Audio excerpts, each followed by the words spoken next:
이강인 선수의 파리 생제르맹 PSG에서의 활약은 단순히 경이로운 기술적 솜씨를 넘어선 전략적인 차원에서 팀의 혁신을 가져왔습니다. 특히 FC 매츠와의 최근 경기에서 이강인 선수의 놀라운 드리블과 예술적인 패스 능력은 마치 축구계의 새로운 시를 쓰는 듯한 인상을 남겼습니다. 그의 뛰어난 플레이는 경기의 흐름을 바꾸는 결정적인 요소였으며 PSG의 전술적 다양성과 유연성을 높이는 데 중추적인 역할을 했습니다. 엘리게 감독은 이강인 선수의 중요성을 강조하며 그를 팀의 핵심 선수로 지목했습니다. 덴벨레의 부상으로 인한 포메이션 변화는 이강인 선수에게 더 많은 기회를 제공했고 그는 이 기회를 훌륭히 활용해 보여주었습니다. 이강인 선수는 PSG의 중앙 미드필더로서 뿐만 아니라 다양한 포지션에서 뛰어난 활약을 펼치며 팀의 전략적 다양성을 한층 강화시켰습니다. 이강인 선수의 능력은 단순한 개인 기술을 넘어서 팀의 전체적인 조직력과 전략을 끌어올리는 데 중요한 역할을 하고 있습니다. 그는 자신이 받은 기회를 최대한 활용하여 경기마다 새로운 활약을 펼치며 PSG의 공격 전술에 생동감을 더하고 있습니다. 그의 패스는 경기장에서 예측하기 어려운 창의적인 움직임으로 상대팀을 교란시키며 그의 드리블은 경기장에서 빛나는 하이라이트가 되고 있습니다. 그럼에도 불구하고 일부 프랑스 언론은 이강인 선수의 기여도를 과소평가하며 부당한 비판을 제기하기도 했습니다. 하지만 이러한 비판은 이강인 선수의 진가를 흐릴 수 없으며 오히려 그는 이 비판을 뛰어넘는 경기력으로 자신의 가치를 입증해 보이고 있습니다. 메스와의 경기가 시작되기 전 이강인 선수와의 인터뷰에서 그는 최근 자신에 대한 언론 보도에 대해 언급했습니다. 이강인 선수는 언론에서 나오는 많은 기사들을 인지하고 있음을 밝혔지만 그는 이러한 보도에 대해 일일이 해명하기보다는 경기장에서 자신의 실력으로 말하고자 했습니다. 그의 논리는 간단했습니다. 그의 실제 경기 퍼포먼스는 기사에서 보도된 내용과는 크게 다르기 때문이었습니다. 엘리게 감독 역시 이 부분에 대해 명확히 해명했으며 이강인 선수 본인이 추가로 나설 필요가 없다고 강조했습니다.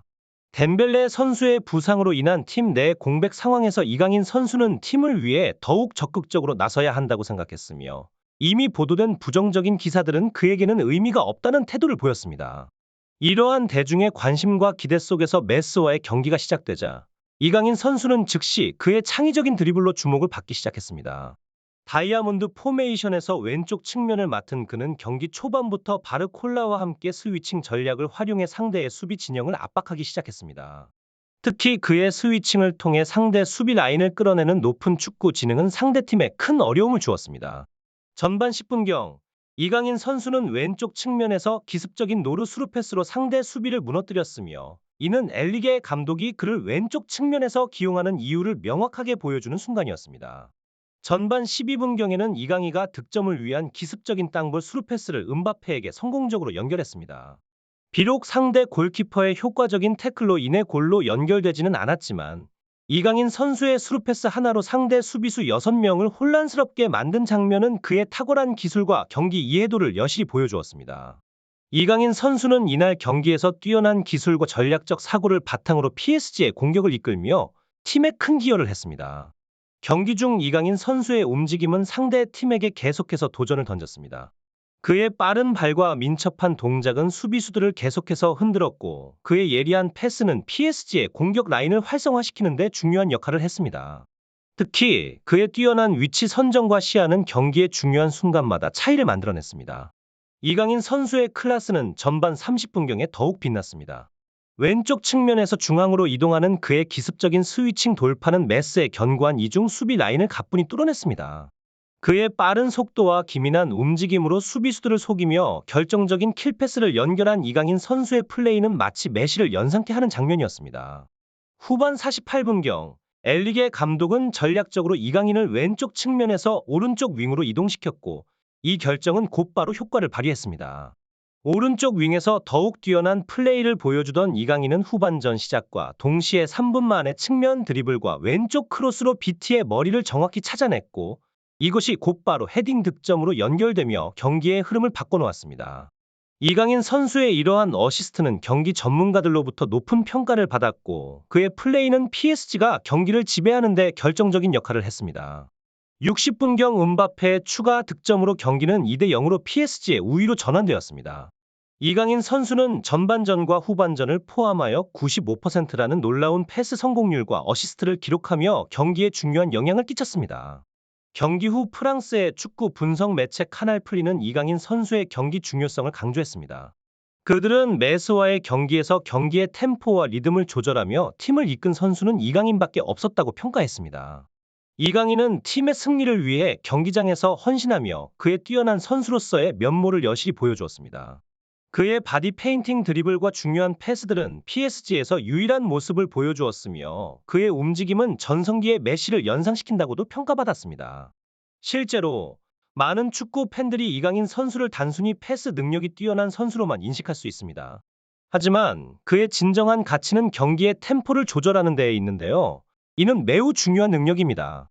일반적인 미드필더들은 패스를 통해 경기의 템포를 조절하는 데 어려움을 겪곤 합니다. 자신의 움직임 하나로 전체 팀의 템포를 늦추거나 수비 지역에서의 부적절한 역습 시도로 공격 기회를 무산시키는 경우가 종종 발생합니다. 하지만 이강인 선수는 메스와의 경기에서 적절한 템포 조절을 통해 상대 수비를 천천히 무너뜨려 나갔고, 이는 PSG에게 강력한 무기가 되었습니다. 프랑스 리그 경기 중계를 맡은 낭리 감독은 이강인 선수의 뛰어남을 강조했습니다. 그는 이강인이 경기의 흐름을 잘 이해하고 있기 때문에 뛰어난 선수라고 말했습니다. 현대 축구에서 이러한 조율 능력을 갖춘 미드필더는 드물며 대부분은 개인 기술에 치중하는 경향이 있다고 지적했습니다. 그러나 이강인은 이미 드리블과 패스 부분에서 자신만의 감각을 길러온 재능이 있는 선수로 경기의 템포 조절 능력까지 자연스럽게 습득했습니다. 이러한 능력을 가진 선수는 드물며 이강인의 성장 가능성이 여전히 큰 점은 더욱 주목할 만한 사실입니다. 이강인은 양발을 모두 사용할 수 있는 미드필더로서 그의 템포 조절 능력은 경기의 승패와 상관없이 뛰어난 패스로 경기 템포를 조절하는 데 큰 장점이 됩니다. 낭리 감독은 이강인과 같은 유형의 선수들이 현대 축구에서는 거의 보기 힘들다며 극찬의 말을 전하기도 했습니다. 현재 PSG의 공격력을 살펴보면 음바페와 이강인을 제외하고는 확실한 득점 라인이 부족한 것이 사실입니다. 이강인 선수가 PSG로 이적하기 전까지 팀의 미드필더와 수비진 사이의 균형 문제는 심각한 골칫거리였죠. 하지만 이강인 선수가 팀에 합류하면서 상황이 급격히 달라지기 시작했습니다. 그의 합류 이후 수비진과 미드필더 사이의 패스 시도 수가 기하급수적으로 증가했고, 이는 이강인 선수의 뛰어난 경기 조율 능력 덕분에 PSG의 후방 빌드업이 효과적으로 이루어지고 있음을 시사합니다. 메스와의 경기 후 진행된 인터뷰에서 엘리게 감독은 오늘 경기에 더 집중할 필요가 있었지만 한 가지 확실한 사실은 이강인 선수의 패스 능력이 경기를 주도했다는 것이라고 말했습니다. 몇몇 선수들과의 호흡은 더욱 맞춰져야 하지만 이강인 선수는 경기를 거듭할수록 성장하고 있으며 다양한 포메이션 변화를 시도할 수 있는 장점을 갖고 있다고 덧붙였습니다. 이것은 감독으로서 그에게 큰 의지가 되고 있으며 메스와의 경기에서도 승패를 떠나 이강인 선수가 있었기에 경기 조율이 가능했다고 강조했습니다.